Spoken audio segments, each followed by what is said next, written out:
नमस्कार। रांची ऑब्जर्वर में आपका स्वागत है। भगवान बिरसा मुंडा के 145वां जन्मोत्सव के अवसर पर भारत के माननीय प्रधानमंत्री नरेंद्र दास मोदी ने ऑनलाइन बिरसा मुंडा संग्रहालय का उद्घाटन किया और इसे आम लोगों के दर्शनार्थ खोल दिया गया। यह एक ऐसा संग्रहालय है जहां कहानी के माध्यम से वास्तविक अनुभव देने के साथ साथ प्रदर्शनियों, शैपिंग शो और बाहरी परिसर की कलाकृतियों से घटनाओं को दर्शाया गया है। उन आदिवासी क्रांतिकारियों के संघर्ष के सम्मान में यह संग्रहालय बनाया गया है, जिन्होंने अपने क्षेत्र के पारंपरिक अधिकार और लोकाचार पर मंडरा रहे खतरे के खिलाफ आवाज उठाई और ब्रिटिश राज के शोषण से अपने जंगल जमीन की रक्षा करते हुए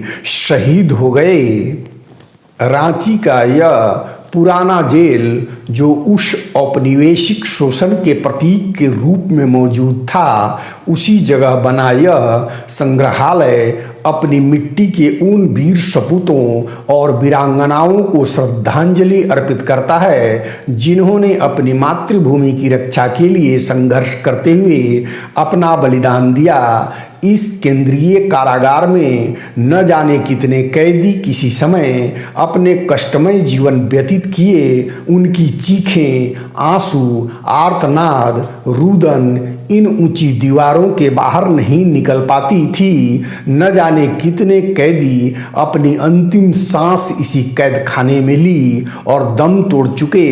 इस कारागार की दीवारें इसकी गवाह हैं। संग्रहालय बनने के पूर्व जेल की दीवारों पर कैदी द्वारा लिखे गए दर्दनाक दास्तानों को देखा गया, जो संग्रहालय निर्माण के लिए किए गए जीर्णोद्धार कार्य के समय मिट गया।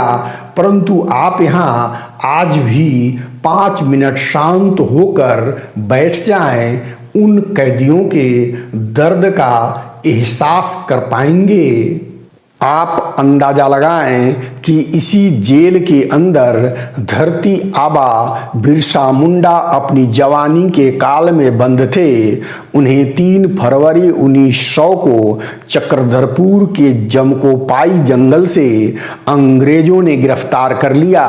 रांची जेल में ही इन्हें हैजा हो गया और 9 जून 1900 को उनकी मृत्यु हो गई।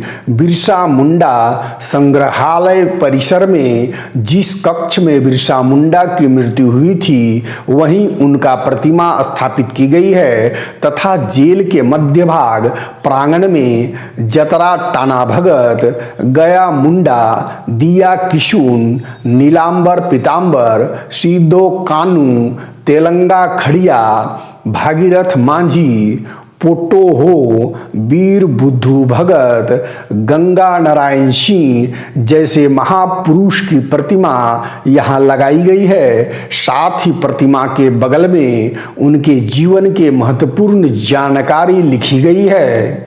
संग्रहालय का निर्माण अति सुंदर और ज्ञानवर्धन करने वाला है। पर्यटक यहाँ आदिवासियों के जीवन शैली, इतिहास और सामाजिक व्यवस्था के विषय में जानकारी ले सकेंगे।